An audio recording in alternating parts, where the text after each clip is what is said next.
Good afternoon. My name is Scott Redler, Chief Strategic Officer at T3Live.com. Welcome to today's recap and look ahead. And welcome to Dow 20,000. It is January 25th. Mark down this day. I don't know where we're going to be in 5, 10, 15, 20 years from now, but this day will be the first time the Dow crossed above 20,000. And if you've been watching my video morning calls and you're a member of Redler All Access and my note, for the last 2, 3, 4, 5, 6, 7, 8, 9, 10, how many years I've been doing this? A long time. You know it's not that important except for the fact that maybe it brings some new people back to the market. We've been trying to bring people back to the market for over a decade. I've been trying to keep people from listening to the fearmongers, those calling for the crashes, those talking about all the risks of being in the stock market where nobody talks about the risks of not having a 401k, meaning putting monthly money every single month in, whether you're a baby boomer or a Generation X, Y, millennial. If you've been putting money in every single month, before the 1987 crash, the 2000 bubble burst, the financial crisis, you've done very well. But you have to stay the course, and you have to know your process and know your age. If you trade for alpha, you trade for P&L. Obviously, there's a whole lot of rules you have to follow with chart patterns and discipline and money management, which are all things we go over every single day in our education, in our note, in the videos. So if you're here today, you're probably very excited because we've been long multiple positions for a while. We've been in option plays for the high beta names. We've been going over the 2017 report, which had most of the winners that all ignited in January. And today, hopefully, you did a little trimming and trailing with a smile on your face versus covering shorts because you've been watching people saying how the world's going to end or this isn't going to end well without a plan.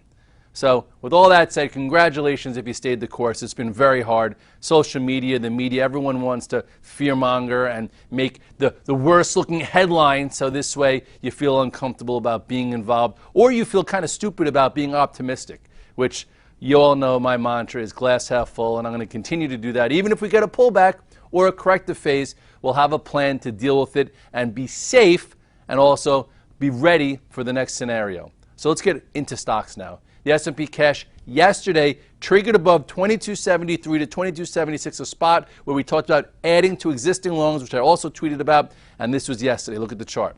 So, I'm not going to really go over the past because I don't have a lot of time, but this was your pre-election sell-off. This was your snapback, and this is when Donald Trump won the election right there. And the most important part of this was the commitment to it above what's Red Dog's rule? Above the 8 and 21-day moving average. If you missed this little scenario, it didn't matter. You could have been a buyer right here and did just as well.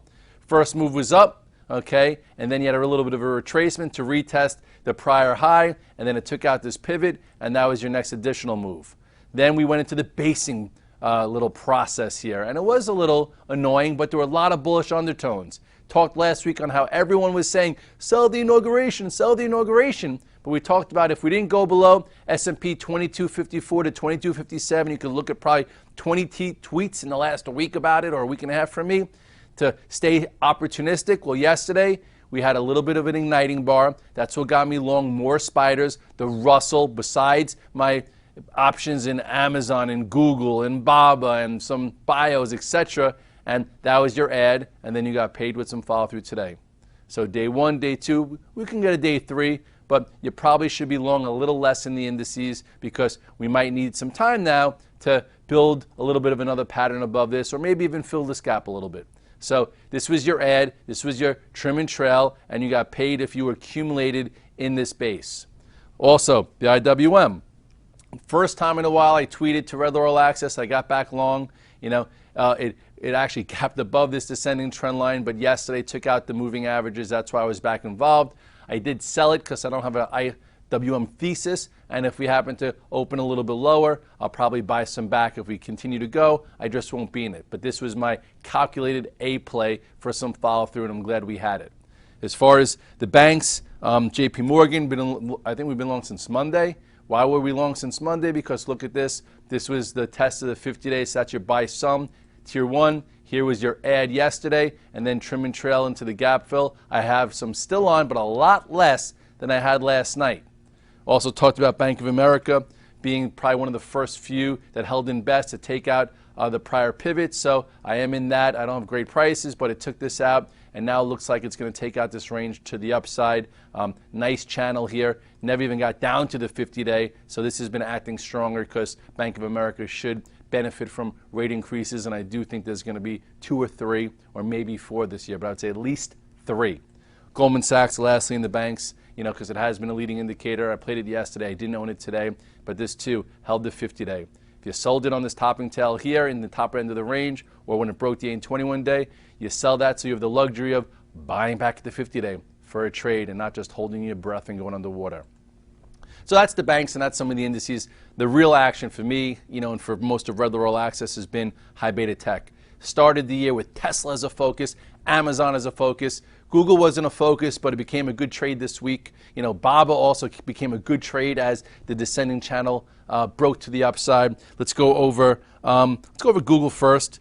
Google, I bought some of this stock here. Okay, when it traded above 840, I said on Twitter, if it gets above 840, maybe we have a pre-earnings move. Sorry, this was 835, and here's your 840, and we just had the 1, 2, 3 up day, so now I am not in the stock, but I'm in the options. I made a call spread, bought the 840s in here, tweeted out that I sold the 870s up here, so if it happens to report a nice report and goes even higher, you know what, I'm capped, but it did the pre-earnings move, so it's a little harder to have straight calls. So again, bought the 840s when it was 835, and now I just sold the 870s up here, so that play for me is now done. Kind of the same thing I did with BABA. You remember with BABA? We started to trade it and focus on it when it broke the descending trend line here. Then it showed commitment to it. Right in here, we bought the $95 calls and then played a nice little stock trade here. And right on the close, around 98, I sold the hundreds for, $1.50, so it was a good option play. And then after that, you could have been a buyer of the stock today after the post-earnings high. I did trade it today. I didn't take it home long, but it looks good for a move back up to here. For as far as the options, I'm going to let my $95 calls cover my hundreds that I sold, hopefully by Friday, and that trade was good. As far as Amazon, another focus, came in long the stock, long the options. I no longer have the stock, but I'm still straight calls. This was trade number 1. Here was your bull flag to hold some, add some, sell some, then see how it would react. Held here, buy some more, reduce. That's how you do trade management. We talked about, can it get back to all-time highs prior to earnings? Well, it's getting pretty close.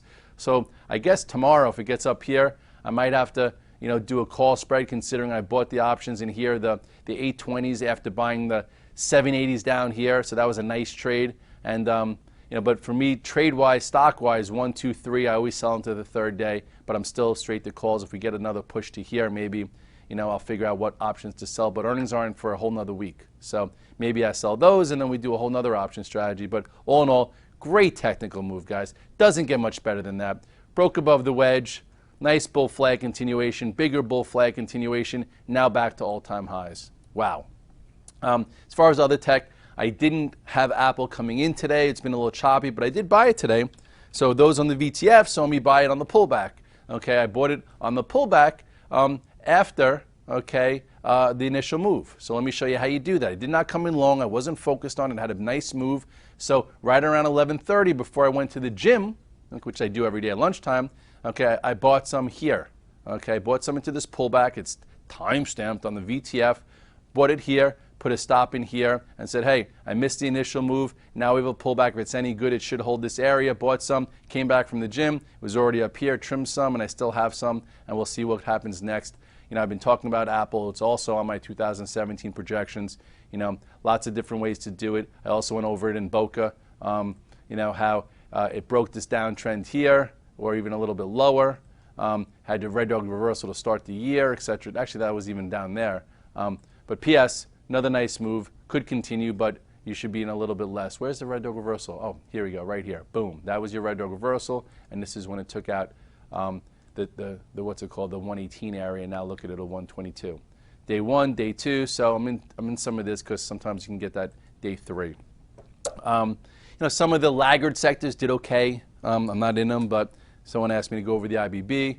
IBB, I guess you had a doji yesterday, cleared yesterday's high, but look at all this mess above it, so I don't think it's that compelling. XLE also, kind of came back up. If you're looking for something that could be a catch-up play, this has the potential, but again, still not very frisky. Like I like to play frisky stocks when they're on the move. Not this, but this looks somewhat decent for now. But you know, I don't have it. Listen, guys, you can't be in everything. In my note, I have I think about 25 different names in there, and I'm usually in only 5 to 7. You could trade the other ones. That's like me being the offensive coordinator, okay? I'm not going to run every route on the field, but I'm going to run a route for the receiver, for the running back, the tight end, et cetera, et cetera. I might just play running back or tight end one game, or maybe I'll play receiver, or maybe I'll just be the quarterback. It all depends on my day, whether I'm on Fox Business or I'm running around or writing up a presentation for the Chart Summit this Saturday, or on my way to Boca like it was last week to see some of you guys, et cetera. But you could always see what I'm in on my disclosures. You could see what I'm in on the VTF, and we've been in a lot of the names that have had the most action, and I'm hoping you leave today with a smile on your face, and there are going to be a lot of people at home that are like, oh, how did this happen? You know what? Maybe they weren't educated. Maybe they didn't take the time. I'm not saying educated in general, just on the market, because it's hard to be involved with all the noise out there, and there's a ton of it between social media on all the different aspects. So with that being said, I do have a little less risk on tonight because yesterday was your ad into today, but there's no reason to be all in short, you know, for some type of crash, as the market's going to have to do a few things prior before then, and the earnings have been pretty good. This, to me, opens the door for 23.25 in the S&P cash, and maybe even, you know, Dow, 20,400-ish before we retest Dow 20,000 or retest, 2282. You know, that's the way it usually goes. That's about all the time I have. I will see you tomorrow morning at the morning call. Keep learning, keep working on your process, keep involved and engaged, because there's a lot of things going on. Don't get over enamored with politics and the marches and the riots and who's doing what. Just control your own destiny, continue to make progress, and I think you'll have a bigger smile on than pointing fingers on why you're frustrated. Have a good one.